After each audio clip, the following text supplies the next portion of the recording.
My name is Miles Thatch, and until last Wednesday, my biggest daily challenge was choosing between barbecue chips or sour cream and onion. I live in Sycamore Grove, a suburban community so polished you'd think the sidewalks were waxed. From the outside, it's a postcard-perfect neighborhood. From the inside, it's like living in a pressure cooker made of beige vinyl siding and neighborhood gossip. Directly next door is Dolores Grimshaw, a woman who manages to weaponize HOA bylaws with the fervor of a medieval inquisitor. Dolores isn't officially the HOA president, that honor rotates every year, but make no mistake, she runs Sycamore Grove with the unflinching efficiency of a retired drill sergeant armed with a clipboard and a magnifying glass. If a trash can is left out for more than 6 minutes past pickup time, Dolores knows. If a wind chime sounds more whimsical than approved by subparagraph B9 of the Aesthetics Clause, Dolores is already typing up a violation notice. Dolores and I have never exactly gotten along. Maybe it's the fact that I enjoy my weekend banjo sessions a little too loudly, or maybe it's because I once mistook her prized Yorkshire Terrier, Sir Niblet IV, for a stuffed animal and nudged it with my shoe. She never quite forgave me for that, and since then, she's treated me like I was personally lowering property values with every breath I take. Despite our uneasy truce, things stayed relatively civil, that is, until Wednesday rolled around. I had just returned from a particularly long day at the office. I work in financial analytics, which means I spend my weekdays playing death match with Excel spreadsheets while drinking enough coffee to raise my resting heart rate into hummingbird territory. That evening, all I wanted was to sink into my recliner, sip something strong, and catch up on some black and white detective reruns. But the universe had other plans. As I pulled into my driveway, I saw it. Standing there like a 6-foot-tall monument to passive aggression was a brand new, aggressively beige vinyl fence, not along the property line, not sectioning off a yard, but built completely around my garage. It was as if someone had decided my modest, slightly cluttered 2-car structure had committed a crime and needed to be imprisoned. For a second, I considered whether I was hallucinating from spreadsheet fatigue. But then I saw her, Dolores, standing on her lawn with a smile that didn't reach her eyes, arms crossed like a vulture who just closed escrow. I stepped out of my car, bewildered, and she greeted me with a satisfied nod. "Miles," she said sweetly, "I've taken the liberty of protecting our community's visual harmony." And with that cryptic remark, I knew, the war for Sycamore Grove had begun. The closer I walked to that vinyl monstrosity, the clearer its malicious geometry became. The fence didn't hug boundaries. It bisected my driveway, wrapped my garage like shrink wrap, then stopped inches from the house's siding in a deliberate taunt. I could still smell curing plastic in the twilight. Dolores Grimshaw hovered near her rosebushes, clipboard in hand. Beside her loomed Hank and Duke Grimshaw, cousins built like refrigerators who apparently moonlighted as guerrilla contractors. Hank tightened the last screw while Duke, sporting a sweat-stained lumberyard tank top, gave me a nod that said this wasn't personal, just weird family business. "Dolores," I tried, "there's no universe where a fence on someone else's slab is legal." She tapped the clipboard. "Protecting Sycamore Grove from visual clutter, Miles.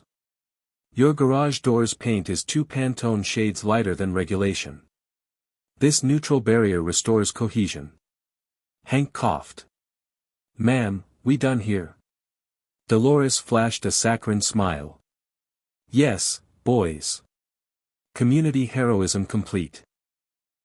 They clapped dusty palms and headed for their pickup, leaving tire prints of complicity. I stared at the blockade. My sedan was trapped inside like a zoo exhibit. The garden tools, my bike, my beloved banjo, everything quarantined by beige tyranny. Time to escalate. I dialed the Sycamore Grove non-emergency line and, in my calmest voice, explained that my neighbor had built a 6-foot fence on my property without consent. The dispatcher paused, then replied, "Sir, that sounds unusual. An officer will swing by." 10 minutes later, a cruiser rolled up. Officer Camila Vega stepped out, late 20s, keen eyes, posture that said I've seen wilder domestic disputes than you can imagine. She surveyed the scene, then arched a brow. Mr. Thatch, you reported unlawful fencing? Correct. Exhibit A. I gestured grandly. Dolores marched over before I could continue. Officer, thank goodness. I feared Miles would overreact. I merely installed a necessary aesthetic screen. Article 14C of the bylaws. Officer Vega inspected the clipboard, then the fence, then me. Ma'am, bylaws don't override property deeds.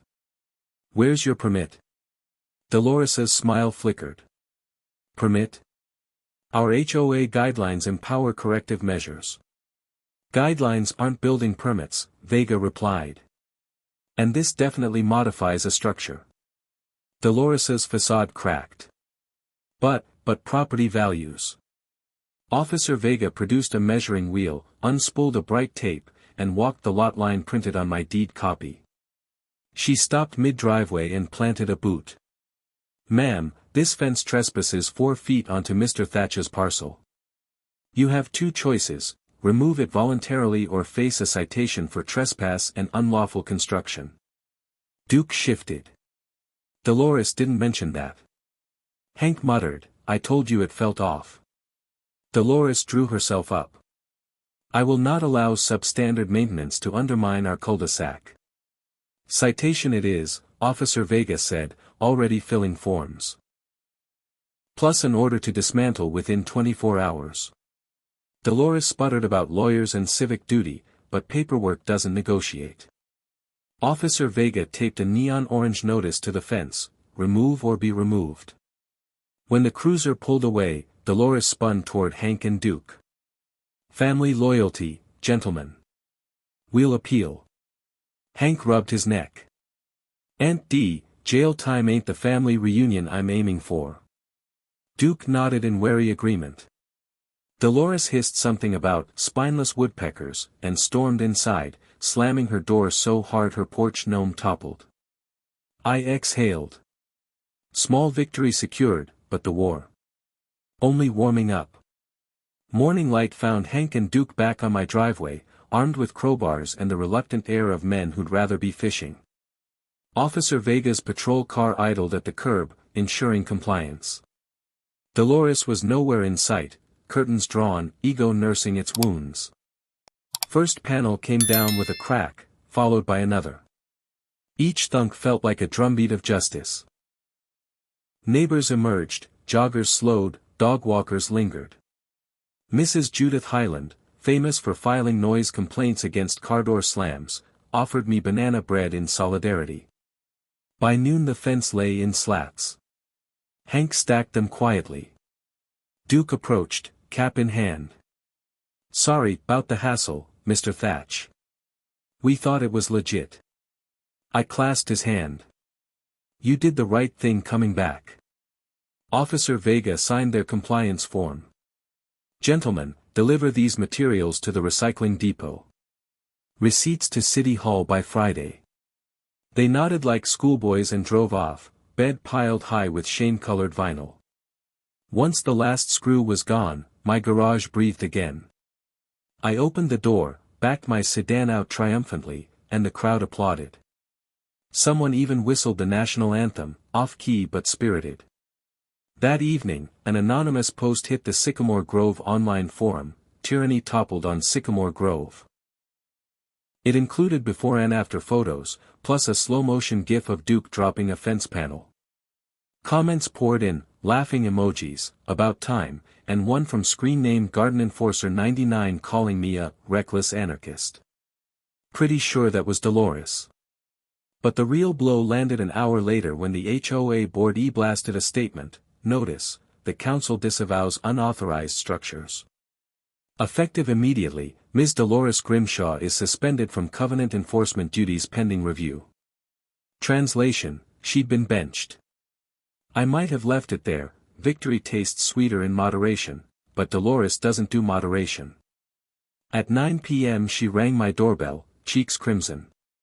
She thrust a notarized envelope at me. Cease and desist your public defamation, she snapped. I skimmed the letter. It accused me of spreading malicious gossip that undermines fiduciary stewardship. It demanded an apology and a promise never to besmirch her reputation again. I looked up. Dolores, I posted nothing. The neighborhood saw what happened. Her nostrils flared. Then you'll control them. I don't control people, I said, and neither do you, anymore. She stomped off, heels clicking like castanets of doom. I watched her retreat and wondered, what's a queen without a throne? We were about to find out. Dolores filed in small claims court the very next week, asserting that my campaign of ridicule depreciated her property by $15,000. I countersued for trespass, construction damages, and emotional distress caused by vehicular entrapment. The hearing drew a packed gallery, retirees clutching reusable coffee mugs, teens streaming live, and HOA board members trying to look impartial. Dolores arrived in a champagne-colored power suit, clutching a binder labeled evidence of disgraceful conduct. I wore my best navy blazer and a calm smile. Judge Helena Ortiz opened proceedings. Dolores launched into a dramatic monologue, words like civic martyr and ungrateful rabble flew. My attorney, Paula Kwan, politely asked for the site survey, city permit, and any photographic proof that my garage had ever been an eyesore. Dolores produced none. Then Officer Vega took the stand, outlining the timeline: illegal erection, trespass, order to remove, compliance. The judge's brow rose higher with each fact. Paula followed with photos of my scratched bumper, towing receipts for temporary storage, and screenshots of community posts praising the fence's removal. Dolores interjected, claiming the posts were orchestrated propaganda. The judge gave her a level stare. After lunch recess, Judge Ortiz delivered a brisk ruling: Dolores's claim dismissed, for failure to substantiate. My counterclaim: approved in full, repairs, towing, a modest sum for aggravation, $7,200 payable within 30 days. Dolores paled. But Your Honor, additionally, the judge added, any further unpermitted construction will result in criminal charges. Gavel down, case closed. As we filed out, whispers rippled like wind through paper fences. Dolores hurried past, sunglasses hiding furious tears. Outside the courthouse, local reporter Raul Mendoza stuck a mic in my face. Mr. Thatch, hero of Sycamore Grove. I chuckled. Just a guy who likes his garage accessible. Headline next morning: beige fence backfires, HOA titan toppled. With Dolores sidelined and indebted, the HOA held emergency elections. To everyone's shock, including mine, neighbors drafted me as interim president. I declined twice, citing my allergy to paperwork, but Mrs. Highland cornered me with a petition signed by 71% of residents. Democracy can be stubborn. First meeting, I arrived armed with donuts and a projector. Agenda: 1. Stop punitive fines for harmless infractions. 2. Launch a transparency portal. 3. Reevaluate restrictive color palettes. The room buzzed. Even skeptics ate maple bars while nodding at slides labeled Freedom to Garden and Balance Beats Beige. Motion carried unanimously. We formed committees: landscaping, community events, neighbor helping neighbor. Duke joined the toolshare team, lending his truck. Hank offered free fence repairs, ironic, but appreciated. Meanwhile, Dolores retreated. Rumor said she'd mortgaged her SUV to pay the judgment. Sir Niblet IV was walked by house sitters. Dolores herself seldom ventured out, until the night a for sale sign sprouted on her lawn. Sycamore Grove watched silently as moving vans rolled away, beige curtains fluttering goodbye. In her place, a young couple bought the home, graphic designers who immediately painted the door teal. No one complained. In fact, we brought them cookies. By summer's end, Sycamore Grove looked different: picnic tables at the cul-de-sac island, chalk art on sidewalks, a palette of blues, greens, and, yes, tasteful yellows. Property values didn't plunge, Zillow actually nudged them up 2%. Turns out color photographs better than conformity. And my garage? Door repainted sea glass green, edges trimmed crisp. The zombie gnome, I'd repainted him to match, guarded the flower beds with eternal grimace, beloved by passers-by. Late September, an anonymous flyer appeared in mailboxes, misguided leaders ruining our neighborhood, attend the rally. No organizer listed, but the beige paper and passive-aggressive font screamed Dolores. Curiosity drew a handful to the park gazebo where, sure enough, Dolores emerged from shadows clutching a bullhorn. She'd rented an apartment nearby and was determined to reclaim order. Color chaos spreads, she declared. Zoning nightmares. Mint plants invading foundations. Her audience, a dozen uninterested dog walkers, blinked. I stepped forward, smiling. Welcome back, Dolores. Would you like to join the garden committee? We need volunteers Saturday. She gaped, bullhorn drooping. No battle lines, no outrage, just an invitation. The wind left her sails. She mumbled something about busy schedules and marched off, dignity deflating like a day-old balloon. That night, someone spray-painted "Beige Forever" on my driveway. Security cameras, installed after the fence fiasco, caught a grainy figure in a trench coat. Police traced the license plate to Dolores's cousin. A quick restitution payment later, the driveway was power-washed and the incident quietly filed. No one wanted more drama. The event only strengthened community resolve. At the Halloween block party, Hank and Duke dressed as a vinyl fence panel and a zombie gnome, respectively. Kids shrieked with laughter, adults howled. Dolores didn't attend. To cement our new chapter, we organized the first Sycamore Grove Color Fest the following spring. Vendors lined Amberleaf Lane selling handmade planters, birdhouses splashed in sunset gradients, and tie-dye cupcakes. A local jazz trio played on my driveway, amps powered by Duke's pickup battery. I unveiled the signature event. Fence painting relay. Teams raced to cover plywood panels in creative murals. Officer Vega served as referee, whistle and all. The winning piece featured Sir Niblet IV wearing aviators and cruising in a convertible beneath a rainbow. Even Vega couldn't stop laughing long enough to call time. Media returned, this time Raul Mendoza with a cameraman. He interviewed neighbors about the transformation. Words like inclusive, lively, and home floated into the microphone. Zillow's algorithm probably smiled again. When trophies were handed out, I took the mic briefly. Color isn't chaos, I said. It's community in high definition. Applause rolled down the block. That evening, lanterns glowed between maples, and we projected old detective movies onto Hank's now infamous truck. Families sprawled on picnic blankets, laughter mixed with cellophane crunch. As credits rolled, I realized Sycamore Grove no longer whispered, it sang. It's been a year since the beige wall of doom nearly walled off my sanity. I'm typing this from a lawn chair beside my freshly organized garage, banjo resting on my lap, zombie gnome keeping stoic watch. Fireflies drift like sparks above flower beds riotous with color. I breathe easy here, something I once feared impossible among so many regulations. Dolores hasn't resurfaced. Last I heard, she'd moved 2 towns over, offering freelance, covenant consultancy. Maybe she'll find a cul-de-sac eager for monochrome order, every story needs its foil. I hold no grudge, without her, Sycamore Grove might still be beige and silent. The HOA presidency rotates next month. I'm stepping down, leaving systems in place, public budgets, project votes, complaint mediation that starts with conversation, not citations. Mrs. Highland will likely take the gavel, she's discovered a surprising talent for diplomacy, and banana bread gatherings. Before I lock up, I pluck a cheerful riff on the banjo. Loud enough that Dolores's distant memory might twitch.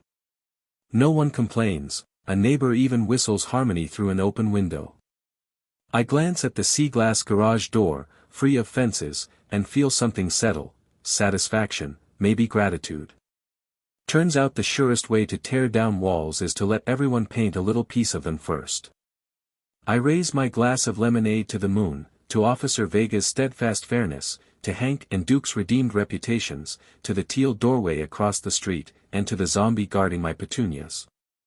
Here's to color, to kindness, and to the day a beige fence taught us how vibrant community could be, once we tore it down together.